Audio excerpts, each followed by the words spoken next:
Kenapa saya tak boleh duduk seperti duduk antara dua sujud? Azni Leta. Okey, pertama sekali otot tu dah mula tegang dan keras. Itu sebab. Sebab bila anda duduk antara dua sujud, okey? Bila duduk antara dua sujud, bahagian otot atas ni dia kena memanjang untuk anda duduk. Faham? Okey. Kalau bahagian ni tak boleh nak memanjang, anda duduk, dia tak nak tarik, maka anda akan rasa sakit sangat. Sebab tu anda tak boleh duduk. So yang pertama disebabkan otot tu dah mula mengeras. Bukan saja otot sini lah, belakang peha, betis dah keras. Yang kedua, dah ada banyak keradangan. Bila radang pun menyebabkan otot tu jadi keras. Dah ada bengkak-bengkak kecil kat dalam. Senang je kalau nak tahu ada radang ke tak ada. Puan try tekan. Tumbuk. Okey, puan akan rasa sakit, pedih. Orang normal dia tak sakit. Kalau puan tekan dah rasa sakit, rasa pedih, itulah radang yang menyebabkan antara sebab puan tak boleh duduk lipat kaki. Nombor 3, sendi dah mula keras. Sendi lutut dah mula mengeras. Antara sebab sendi lutut makin keras sebab kita jarang guna, jarang pakai, banyak duduk.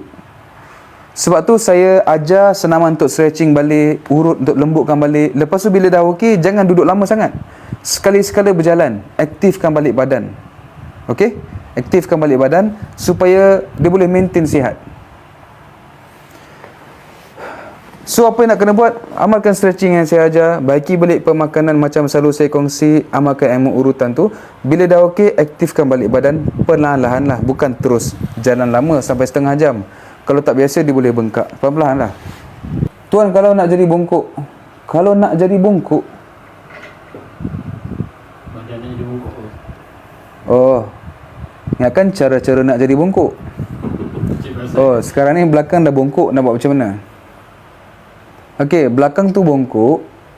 Nombor 1, bila duduk tu jangan biasakan duduk bongkok lah, nanti lagi teruk. Okey, bila duduk biasakan duduk tegak. Yang pertama.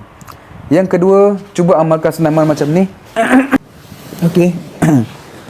Tongkat siku, lepas tu dongak. Tahan 1 2 3 4 5, jatuh. Okey, jatuh kan sini. Ulang balik. Nanti bila mula-mula kalau sakit tahan je. Tapi bila dah tak sakit, buat macam ni. Okey, tegakkan tangan. Dongak 1 2 3 4 5, relax. Buat 3 kali. Amalkan selalulah tu supaya bongkok tu dia tak makin teruk. So belakang tu kita akan lentikkan dia, bagi dia tegak.